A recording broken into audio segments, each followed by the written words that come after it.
सूबे के बड़े बड़े पुलिस अधिकारी जिन्हें सलामी ठोकते थे, सरकारी कारतूस जिन अपराधियों में बारूद खोसते थे, कहाँ है वो दलितों की रहनुमा, कहाँ है वो 4 बार की पूर्व मुख्यमंत्री बहन कुमारी मायावती।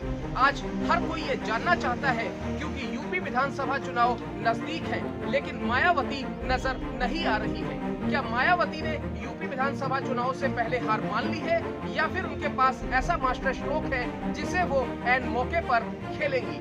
अगर आपको भी इन सभी सवालों के जवाब नहीं पता है और आप इनके जवाब जानना चाहते हैं तो मेरी इस वीडियो को जरूर देखें और लास्ट तक देखें। साथ ही अगर आपको ये वीडियो पसंद आता है तो आप मेरे इस वीडियो को लाइक करें, सब्सक्राइब करें और शेयर करें। अखिलेश यादव चल रहे हैं, प्रियंका गांधी चल रही हैं, योगी मोदी मुलायम चल रहे हैं, मंदिर मस्जिद चल रहे हैं, साइकिल चल रही है और तो और हाथ भी अपने काम पर लगा हुआ है। लेकिन बहन जी का हाथी कहाँ है?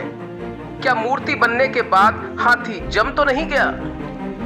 कभी उत्तर प्रदेश में बीजेपी को 51 सीटों पर समेट देने वाली बहुजन समाज पार्टी आज खुद सूबे में सिमटती हुई नजर आ रही है। साल 1984 का वो दौर जब काशीराम ने बहुजन समाज पार्टी की स्थापना की थी, उस वक्त बहन कुमारी मायावती को अपना सियासी वारिस बनाया था। साल 1993 के विधानसभा चुनावों में पहली बार बीएसपी ने 67 सीटों पर जीत हासिल करके परचम लहरा दिया था और इसके ठीक 2 साल बाद यानी 1995 में बहन जी ने पहली बार यूपी के सीएम के तौर पर कुर्सी संभाल ली थी और तो और इसके बाद वो 4 महीने तक बतौर सीएम राज करती रही। इसके ठीक बाद 1997 में भी बहन जी दूसरी बार सूबे की मुख्यमंत्री बनी और इस बार 6 महीने तक सरकार चलती रही। साल 2002 में तीसरी बार फिर से एक बार बहन जी सीएम बन गई और लगभग 15 महीनों तक ये सरकार चलती रही। बहन कुमारी मायावती उत्तर प्रदेश में मुख्यमंत्री बनने वाली पहली दलित महिला थी। अगर हम विधानसभा चुनावों पर और उनके आंकड़ों पर नजर डालें तो हम पाते हैं कि साल 1993 में 67 सीटें जीती और लगभग 11% वोट बीएसपी को मिला।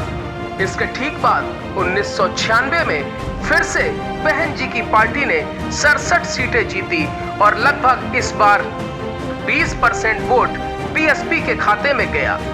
साल 2002 में एक बार फिर से हाथी ने रफ्तार पकड़ी और लगभग 98 सीटें जीतकर और 23% वोट पाकर बहन जी के हौसले आसमान पे थे। साल 2007 में हाथी की करिश्माई चाल ने सबको पीछे छोड़ दिया, कमल मुरझा गया, हाथ दब गया और बहन जी 206 सीटें पाकर यूपी की सत्ता में फिर से काबिज हो गई। लेकिन साल 2012 में बहन जी को महज 80 सीटों से संतोष करना पड़ा क्योंकि इस बार साइकिल की रफ्तार हाथी से तेज हो गई थी। अखिलेश यादव ने यूपी के मुखिया के तौर पर शपथ ले ली थी।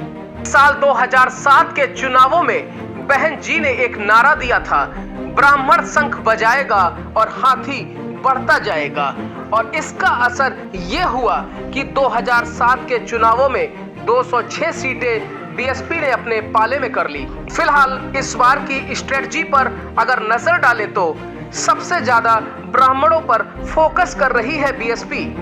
ज्यादा से ज्यादा टिकट ब्राह्मणों को देने की बात कर रही है बीएसपी। सतीश चंद्र मिश्रा को आगे करके चुनाव लड़ना चाह रही है बीएसपी।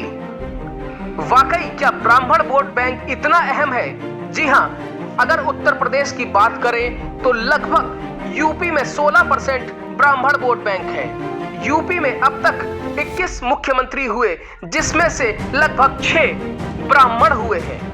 लगभग 3 बार एनडी तिवारी ने बतौर मुख्यमंत्री शपथ ली है। मोदी कैबिनेट में अधिकतर कैबिनेट मंत्री ब्राह्मण चेहरे हैं। जवाहरलाल नेहरू की अगर बात करें तो उनके कैबिनेट में 60 ब्राह्मण मंत्री थे जो कि उस समय की कैबिनेट के लगभग 30% थे। फिलहाल अभी सभी राजनीतिक पार्टियों की अगर बात करें तो समाजवादी पार्टी ने परशुराम जी की 21 जिलों में मूर्तियां लगवाई हैं। बलिया से ब्राह्मण प्रबुद्ध वर्ग सम्मेलन की शुरुआत कर दी है, तो वहीं बीएसपी भी पीछे नहीं रही। इसने अयोध्या से ब्राह्मण प्रबुद्ध वर्ग की शुरुआत कर दी। इन सबों के बीच में जब भारतीय जनता पार्टी को अपने आप से ब्राह्मण छिटकते नजर आए तो उनको होश आया कि ब्राह्मण तो उनके वही वोट बैंक हैं जिन्होंने कभी बीएसपी को सत्ता की मलाई चटाई थी।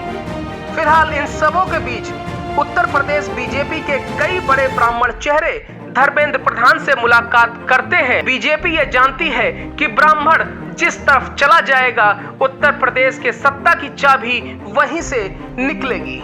इन सारे गणित को समझने के बाद यह सवाल उठता है, क्या वाकई मायावती 2022 के विधानसभा चुनाव में लड़ाई के मूड में है? क्या वो रेस में कहीं नजर आ रही हैं, या वो एक बार फिर से जन आक्रोश का इंतजार कर रही हैं? क्या उनको इंतजार तो नहीं कि जनता जनार्दन बीजेपी से नाराज हो, उसके बाद उसका रुख बीएसपी की तरफ हो जाए? फिलहाल बाबा मरने के बाद 13वीं का इंतजार जो लोग करते हैं उनके लिए यही कहना है कि आज बीजेपी उत्तर प्रदेश में मजबूत नजर आ रही है। डबल इंजन की सरकार उत्तर प्रदेश में मजबूत नजर आ रही है। अगर बात बीएसपी की करें तो अब तक मायावती ना ही किसी बड़ी रैली में नजर आई है, ना ही किसी तरीके के गठबंधन पर उन्होंने मुहर लगाई है। ऐसे में सवाल उठता है कि क्या आखिरी मौके पर वो फिर से दलित, ब्राह्मण और मुस्लिम वोट बैंक के जरिए चुनावी बिसात बिछाने की कोशिश करेंगी।